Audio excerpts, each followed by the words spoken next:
강연을 해주실 교수님은 당국대학교 의과대학 장태수 교수님입니다. 큰 박수로 맞아주십시오. 장태수 교수님은 서울대학교 그린바이오과학기술연구원 교수님이시고 차병원의 차움 행정원장님을 지내셨습니다. 그리고 보건복지부, 산업통상자원부, 문화체육부 평가위원을 하셨고 한국관광공사, 의료 웰리스 분야 평가위원도 하셨습니다. 그리고 현재는 웰리스 항노화 분야의 강의를 수행하고 계십니다. 예, 교수님 다시 한번 큰 박수 부탁드립니다. 네, 감사합니다. 귀한 학회에 학술대회에 불러주신 김광진 회장님과 여러 임원님들께 감사의 말씀 드리겠습니다. 제가 오늘 말씀드릴 부분은 웰리스 국내외 사례 분석 및 주요 프로그램이라는 제목으로 어떻게 보면 실제로 적용되어지는 그런 내용에 대한 부분들을 응용할 수 있는 여러 가지 분야의 내용이 되겠습니다.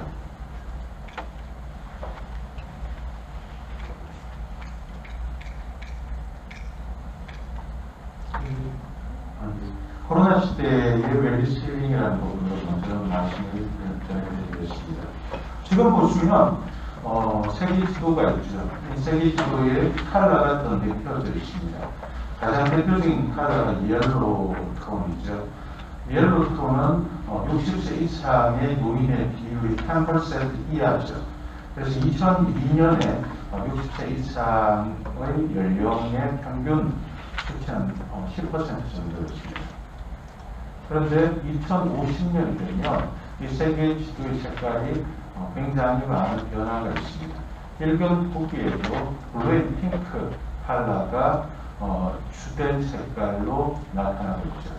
60% 이상의 연령의 비율이 20%에서 30%를 차지하고 있고요.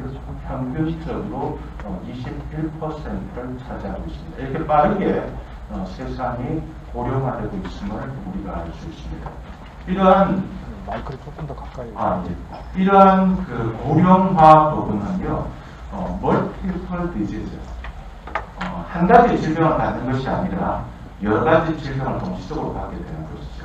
우리 주위 어머님, 아버님 살펴보면 고혈압약 드시고 당뇨약, 또 골다공증약, 그리고 신경통약, 베이스로 위장약, 소화제, 약만 해도 한 움큼씩 드시고 계시지 않습니까?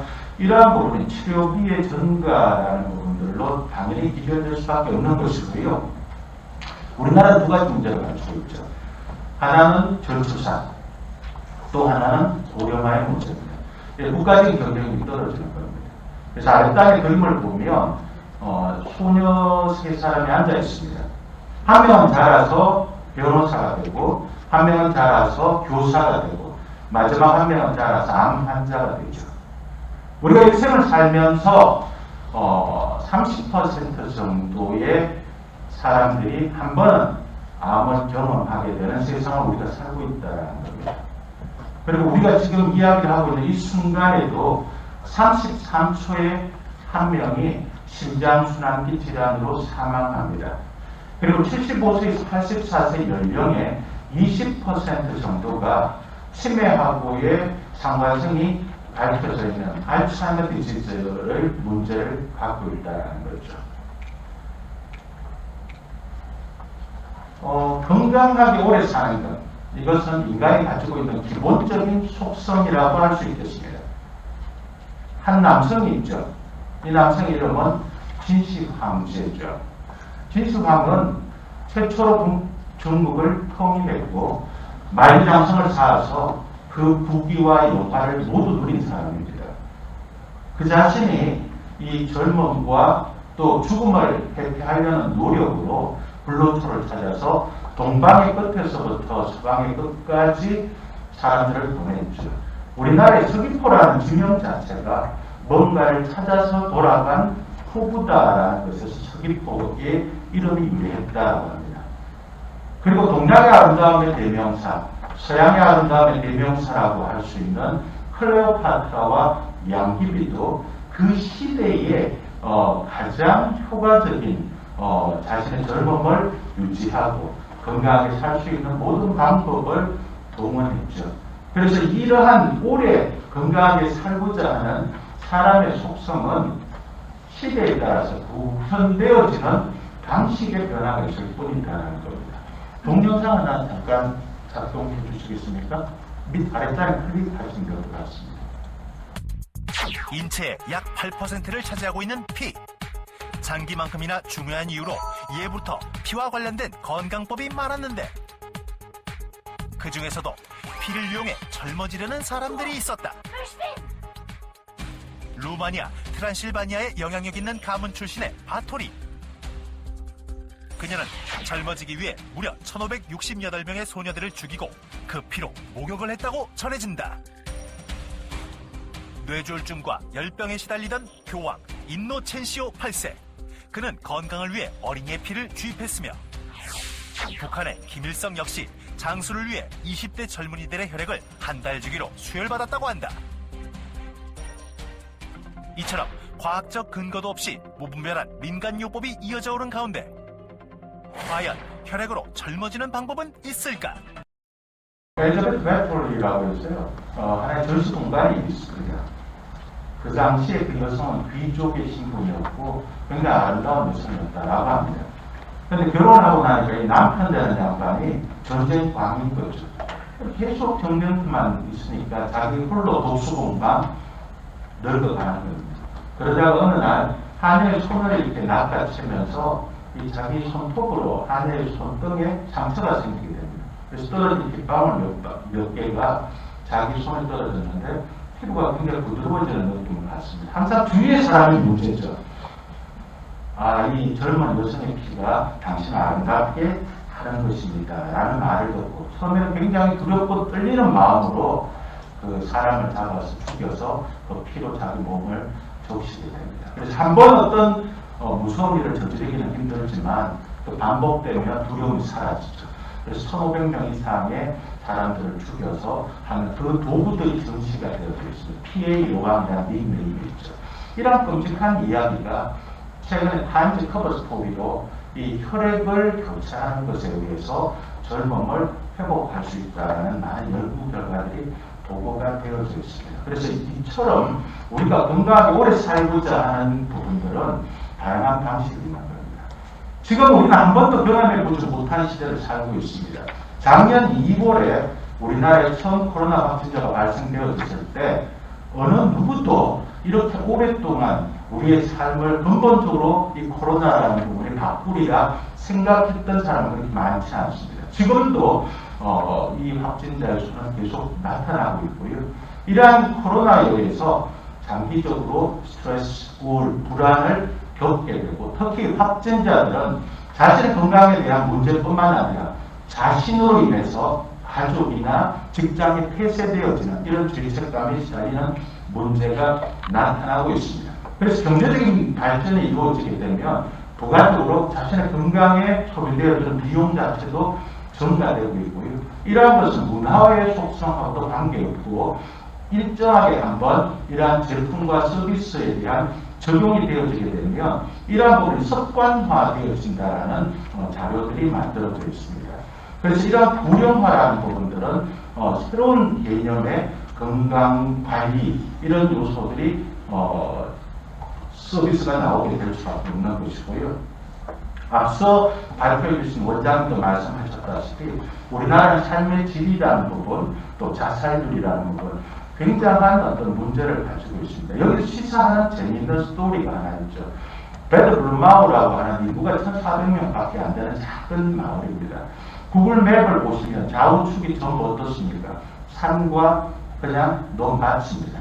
여기에 온천이 나오는 하나의 리조트를 만들어서 반경 60km 있는 사람들이 일자리를 찾게 되고요. 또 거기에서 생산되는 생산물이 그 리조트에서 소모가 되어지는 이런 하나의 성공 스토리를 만들어내고 있는 겁니다. 그래서 이런 코로나 부분은 노동에 대한 변화도 만들어내고 있고요. 그래서 우리가 비대면으로 근무하는 또 1인 기업들이 새롭게 만들어지고 있습니다. 그리고 유통이라는 부분도 빠르게 바뀌어지고 있고요. 또 우리가 비대면, 온라인, 그리고 온택트, 그리고 O2O, 오프라인과 온라인이 연결되어지는 새로운 산업 환경들이 우리에게 빠르게 나타나고 있습니다. 그래서 웰니스라는 것은 두 가지 개념으로 우리가 이야기를 할 수 있겠습니다. 웰빙 앤 피트니스라는 것은 능동적 개념이고요. 웰빙 앤 해피니스라는 것은 수동적 개념이라고 할 수 있겠습니다. 그래서 이 웰니스라는 것은 여러 가지 측면입니다.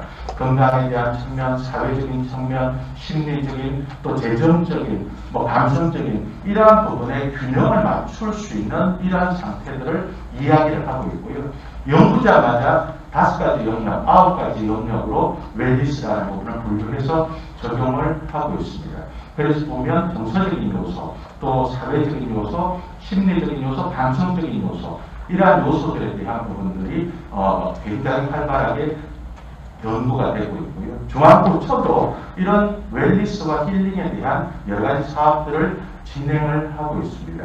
그 대표적인 것이 문화체육 관광부에서는 이 웰니스라는 부분과 관광이라는 부분을 결합시켜서 건강을 케어할 수 있는 프로그램들을 가지고 있는 목적지, 관광지를 지정해주고 지원해주는 부분입니다. 그래서 국비와 도비, 시비를 합쳐서 3년간 24억 정도를 지원을 해줍니다. 그래서 1차가 경상남도가 선정이 되었고요. 2차 충청북도, 3차가 강원도, 올해 경상북도가 선정이 되어졌습니다. 그리고 산업통상자원부에서도 이런 웰니스 부분들이 굉장히 무고가치적인 영향을 갖게 된다는 부분을 기인해서 또 4차 산업혁명에 이런 첨단 기술을 연결한 유웰니스 산업까지 그 영역을 확대하고 있습니다.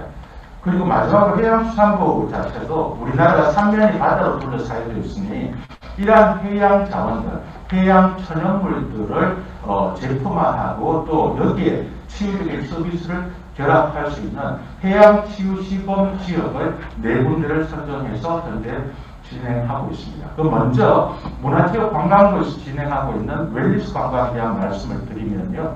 이러한 부분들은 관광이라는 요소의 건강지향적인 부분을 결합시키는 겁니다. 그래서 신체적, 정신적, 사회적으로 균형 잡힌 상태를 만들어줄 수 있는 것. 그래서 여행의 목적이 이제는 단순하게 어떤 히스토릭 스팟에 가서 거기에 머물고 사진 찍고 하는 것이 아니라 그곳에서 정서적으로 신체적인 치유를 맛볼 수 있도록 하는 부분이죠. 그래서 관광 트렌드 자체도 굉장히 코로나의 팬데믹 때문에 바뀌고 있습니다. 제일 중요하게 부각되고 있는 첫 번째가 세이프티입니다. 안전. 그것은 다시 말하면 무엇을 의미하는가? 아랫단에 있는 실외 관광이라는 부분하고도 연계가 됩니다. 그래서 과거에 실내에서 하는 액티비티라든지 또 굉장히 많은 사람이 몰리는 이런 관광지보다는 이제는 뭡니까? 오히려 접근이 어려운 곳, 또 자연이 있는 곳, 이런 곳에 가서 나만의 시간을 갖는 것. 그래서 요즘 차박이라든지 또는 캠핑이 상당히 대세처럼 부각되고 있는 부분이 하나의 트렌드를 반영한 부분이라고 볼 수 있겠습니다. 그리고 단체 간의 대면, 또 언택트, 사람과의 대면을 최소화할 수 있는 부분, 그리고 웰니스 관광이라든지 또 요즘은 온택트 관광이라고 해서 VR이나 AR을 통해서 간접적으로 경험할 수 있는, 또 마지막으로 보면 블레이즈라는 용어가 신조어로 나옵니다. 다시 말하면 비즈니스와 레저의 결합입니다. 그래서 일과 휴식의 경계가 모호해진다는 것이죠. 요즘은 재택근무가 일상화되어져서 팬데믹 이후에 원래의 우리가 출근하는 그런 형태로 돌아간다라고 하면 사표를 내겠다라는 사람이 20% 넘는다라고 하죠. 그래서 이 블레이드라는 것은 결과적으로 내가 그 지역의 관광지나 또 이런 어떤 체험을 위해서 출장을 연장할 의사가 있느냐라고 물었을 때 응답자의 21%가 휴가를 연장하겠다라고 대답했다라는 거죠. 이게 블레이드라는 겁니다. 이 부분은 문화체육관광부와 한국관광공사가 웰니스 관광지라고 해서 지정을 해주고 있습니다. 매년 선정을 한 10개씩 하고 있는데요. 그 카테고리를 보시면 뷰티라는 측면이 있고 또 자연숲이라고 해서 이 많은 숲체원이라든지 치유의 숲, 또 휴양림들이 이 웰니스 관광지로 지정되어 있습니다. 그리고 한방이나 또 힐링이라는 4가지 카테고리로 해서 관광지들을 지정해주고 있고 또 마케팅이나 홍보를 지원하고 있습니다. 해양수산부도 이 해양 자원들을 치유라는 개념으로 연계시키기 위해서 이미 최소 100억에서 200억 정도들을 그 지역에 투입하고 있습니다.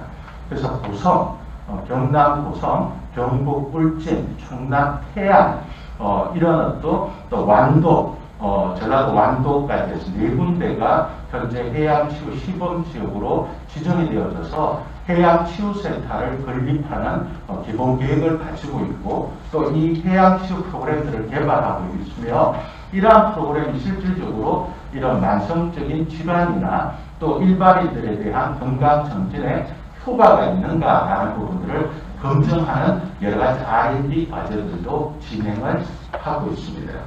그리고 산림청은 아시는 바와 같이 이 치유라는 개념으로 숲 자원들을 활용할 수 있는 여러 가지 시설들을 확장하고 있고요.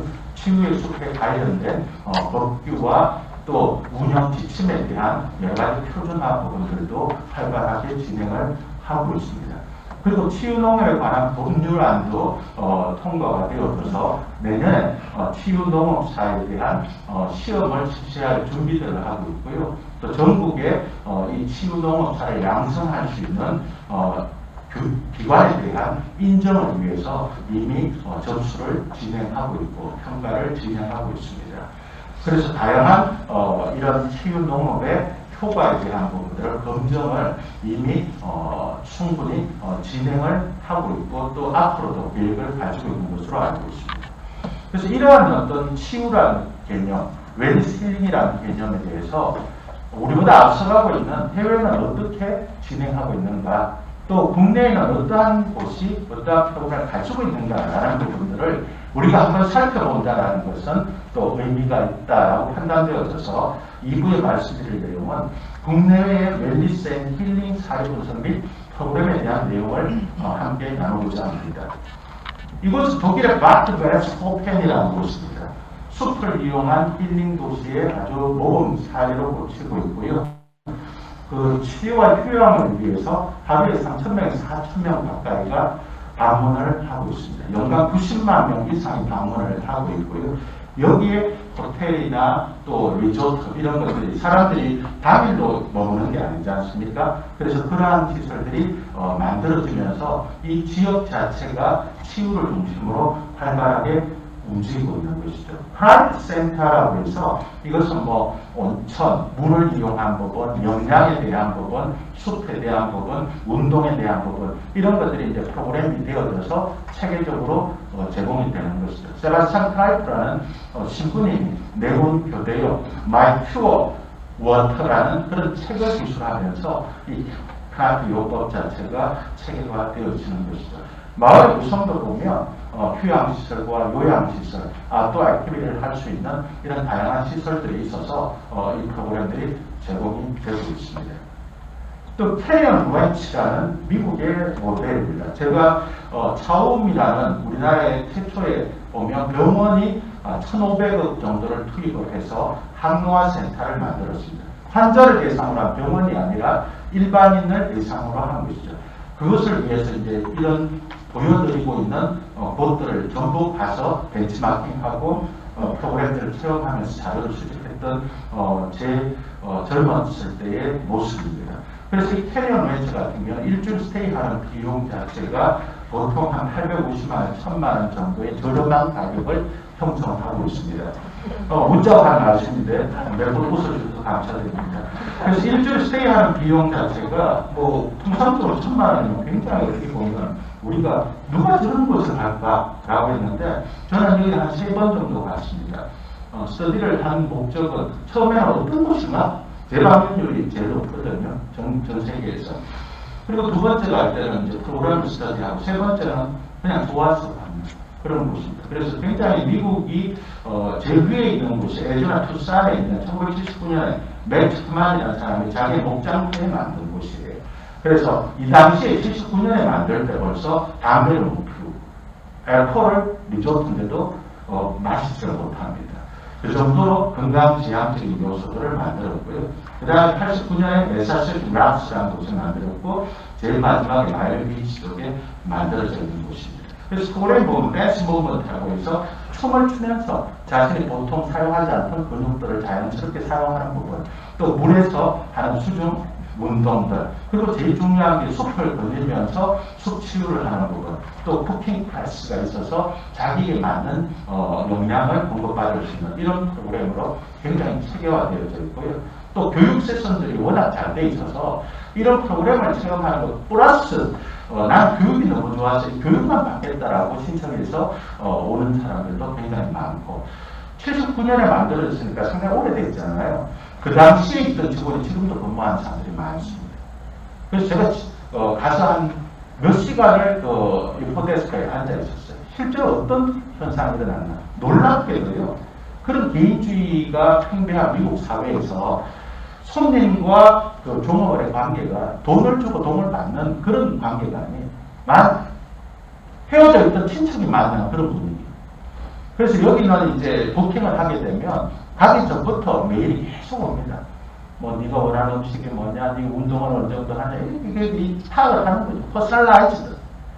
그리고 어느 정도까지 하면 네가 뭐 물 때 이 베개의 강도를 어느 정도를 줄까? 이런 것까지.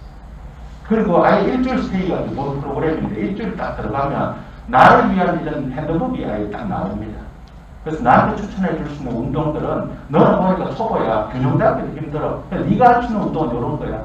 그래서 이런 거 체크해라. 이런 게 굉장히 인디비주얼하게, 퍼스널라이즈하게 이렇게 서비스가 제공이 됩니다. 그리고 돌아가도 끊임없이 메일이 오고 전화가 오고 해서 너 잘하고 있니? 이렇게 코칭해주고 인커리지 해주고 그렇게 관계 자체가 굉장히 꽉끈해줄 수밖에 없는 거죠. 마케팅이라는 건 저는 이거라고 생각해요. 그래서 우리가 지금 숲 치유를 한다, 해양 치유를 한다, 뭐 여러 가지를 하고 있는데 약한 부분이 뭐냐? 한번 따라가면 끝인 거죠. 지속적 관리 이게 안 되고 있는 거죠. 셀프 헤어리얼 내 폰도 아무 데서나 못 받아요. 돈 1,000만 원 내고 일주일 있는데 내 폰도 아무 데서나 못 받아요. 그래서 이런 부분들이 뭐냐면 철저하게 여기에서 너의 몸과 마음에 대한 부분들을 새롭게 또 이렇게 여기 있는 동안 굉장히 이렇게 다시 회복되어서 나갈 수 있는 최적의 환경을 우리는 너에게 제공해 주고 싶다라는 것이죠. 굉장히 시사한 걸 크다고 봅니다. 그래서 여기 이제 피트니스 센터의 앞쪽에 운동을 제공해주는 전문가들의 커리어가 다 나열이 되어져 있고, 그래서 이런 확실한 고객에게 줄 수 있는 이런 부분들이 이제 마련이 되어 있죠. 태국에도 이런 것이 있어요. 치바소나 인터내셔널 헬스 리조트라고 있어요. 한국에서 자동차를 한 2시간, 2시간 반 정도 몰고 가면 후안이라는 아름다운 바닷가에, 태국은 국왕이 통치하는 국가 아니겠습니까? 태국 국왕의 여름 별장에 있는 아름다운 바닷가에 이 치바솜 헬스 리조트가 있습니다. 여기다가 의료진에 상전하면서 일주일에 우리 돈으로 한 380만 원, 420만 원 정도의 가격을 제공해 주고 있고요. 여러 가지 프로그램이 있는데 그 중에 가장 인기 있는 프로그램이 디톡스, 해독에 대한 프로그램입니다. 웨이트로스를 해주는 거죠.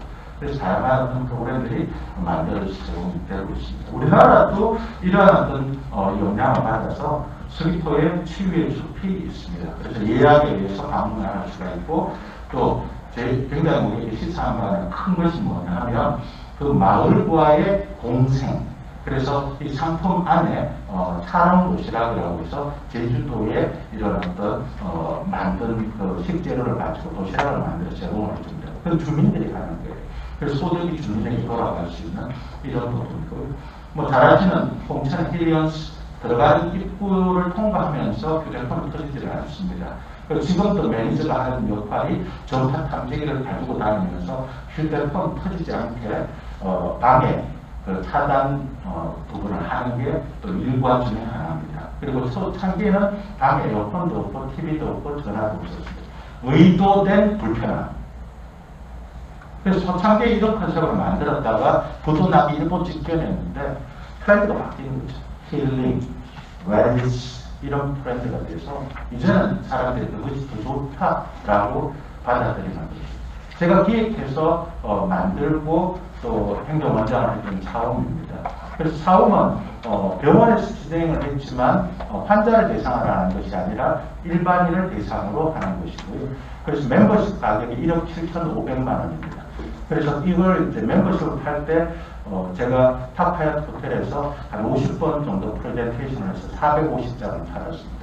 그래서 3년 만에 BP를 맞춘 그런 케이스고 지금 이제 10주년이 지났고 도쿄 차움, LA 차움, 차이나 차움까지 뭐 이제 런칭하는 그런 단계가 되고 저는 제일 중요하게 강조해드린 게 4가지입니다. 하나는 매니팩처업이 제대로 돼야 된다. 그 다음 두 번째는 음식이다. 그 다음 세 번째는 휴식이다. 그래서 스파라는 부분이고 네 번째는 운동이다라는 거죠. 그래서 이 4가지 기둥을 세계적으로 제공하죠. 그래서 웰실링 프로그램은 오감에 대한 부분입니다. 첫째가 향기죠. 숲에서 파이토케미칼이 우리가 흡입을 하면서 여러 가지 아로마나 또 허브에 스나타는 이러한 부분을 이놀레이션 하면서 심리적으로 정신적인 부분 또 신체적인 부분에 여러 가지 유용한 효과를 도출할 수 있는 부분이고 두 번째는 청각 자극이죠. 사운드 테라피라고 해서 여기에 보시면 싱잉볼이라는 우리나라의 녹그릇처럼 되어져 있습니다. 이게 티벳의 성녀들이 우리나라 선생님들이 목탁을 치듯이 이 싱잉볼을 치면서 종교적인 부분을 했죠. 그래서 이 싱잉볼이 울림에 의해서 여러 가지 신체적, 정신적 치유 효과를 나타내게 됩니다. 그래서 청각적 자극. 그리고 지금 4차 산업혁명의 ASMR 이런 어떤 청각, 시각, 촉각 이런 부분들을 IT적인 부분으로 결합시켜서 우리가 간접 체험할 수 있는 부분이고요. 그리고 앱이나 웹을 통해서 여러 가지 정보를 전달해 줄 수 있습니다. 이것이 이제 지금 동영상에 연결이 안 돼서 좀 그렇습니다만은 이게 호흡입니다. 그래서 여기 보시면 이제 숨을 들어 마시라, 내쉬라 이런 것들이 자동으로 다 될 수가 있고요. 자연의 소리 같은 것들도 다 나옵니다. 그리고 팜이라는 회사인데요. 이 팜이라는 회사가 힐링 앱 하나를 만들어서 연 2천억의 매출을 만들어내고 있고요. 회사 가치가 1조 1,500억이 넘어졌습니다. 그래서 이 앱을 구성하는 부분이 자연의 소리, 그 다음에 또 우리가 요즘 불면증을 갖고 있는 사람들이 굉장히 많거든요. 그래서 제 어릴 때 엄마의 무릎을 베고 엄마가 읽어주는 동화를 들으면서 자기가 무릎에 술록 잠이 들었잖아요. 그래서 어른을 위한 동화. 이게 뭐냐 하면 어른을 위한 동화입니다. 가장 앱 중에서 인기 있는 거예요. 그냥 자연스럽게 어릴 때 듣던 그런 동화들을 들으면서 자기 모르게 잠이 들고 그런 이 힐링 앱이 1조의 회사 가치를 만들어낸다는 거예요. 그리고 이제 미각적 요소죠. 우리가 먹는 것이 결국 나를 만들어주는 거예요. 무엇을 먹느냐는 문제고요. 그리고 이제는 먹는 것도 유전자 검사라는 게 이제 보편적으로 서비스가 많이 제공이 되고 있습니다. 그래서 그것에 따라서 브로콜리를 먹어야 될 사람, 먹지 말아야 될 사람, 이런 것들이 결정이 되고요. 최근에 코로나 팬데믹 사태에 의해서 면역에 대한 강조가 많이 되고 있다 보니까 이런 면역을 부스팅할 수 있는 식재료에 대한 연구들도 활발히 되고 있고요. 이건 제가 성도병원하고 같이 진행하는 연구인데요. 면역을 높여줄 수 있는 이런 부분들을 유전자하고 조인을 해서 본인의 유전자에 맞게 추천해주고 하는 그런 연구들을 진행한 결과입니다. 그리고 터치죠. 촉각, 물에 대한 치료적 효과. 그래서 원천수가 있는 곳이나 또 해양에 대한 이런 물에 대한 효과들을 우리가 조출을 할 수가 있고요. 마지막으로 면역을 정진할 수 있는 대표적인 명상이나 요가, 힐링 이런 프로그램들이 활발하게 지금 연구되고 있고 많은 사람들의 관심을 가지고 있습니다. 그래서 짧은 시간이지만 웰리스와 힐링이라는 부분이 어떠한 개념이고 실제로 국내에서 적용되고 있는 사례는 무엇인지 함께 나누어 수 있어서 저는 무한 영광으로 생각합니다. 경청해 주셔서 감사합니다. 고맙습니다.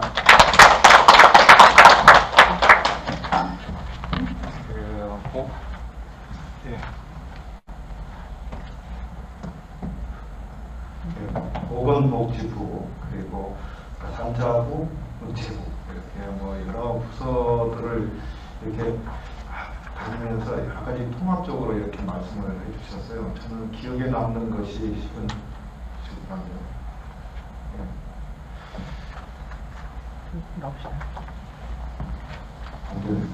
이제 1,500명의 피를 가지고 아까 뭐 그 피 대신에 실은 자연을 가지고 식물을 가지고 살림을 가지고 목욕을 해야 되지 않을까라는 생각이 들고요. 그리고 교수님한테는 제가 부러웠던 게 일주일에 850만 원을 내고 그것도 3번이나 방문을 야, 우리는 이거 평생 한 번 해볼까 말까 평생도 어려울 것 같은데 야 그리고 그런 걸 가지고도 아까 뭐 2,000옥시장 이렇게 만들어내고 뭐 이런 게 상당히 큰 사람이 있구나 이런 생각들이 들었습니다. 하여튼 강의를 너무 잘 들었습니다. 혹시 여기서 질문? 예. 너무 잘 들어줘서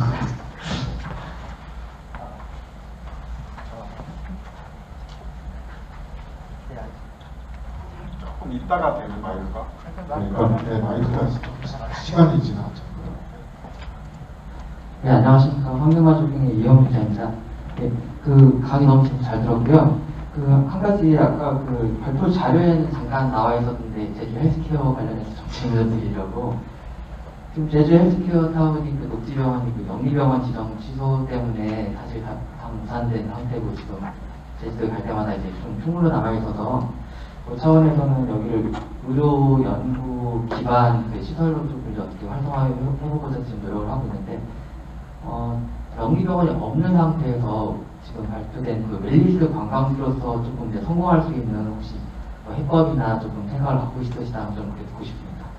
예, 좋은 질문 감사합니다. 저도 그 진행되어지고 있는 부분을 굉장히 안타깝게 생각을 하고 있는데 항상 강조하는 것들은 의료와 웰리스가 이제는 반드시 융합될 수밖에 없습니다. 왜 그러냐면 방건강이라는 그레이존에 있는 사람들의 숫자가 80%가 넘거든요.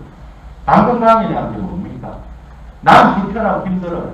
그러나 병원에 갔을 때 특별한 증상이 나타나지를 않습니다. 이게 방건강이죠. 환자와 건강의 중간 단계에 있는 사람.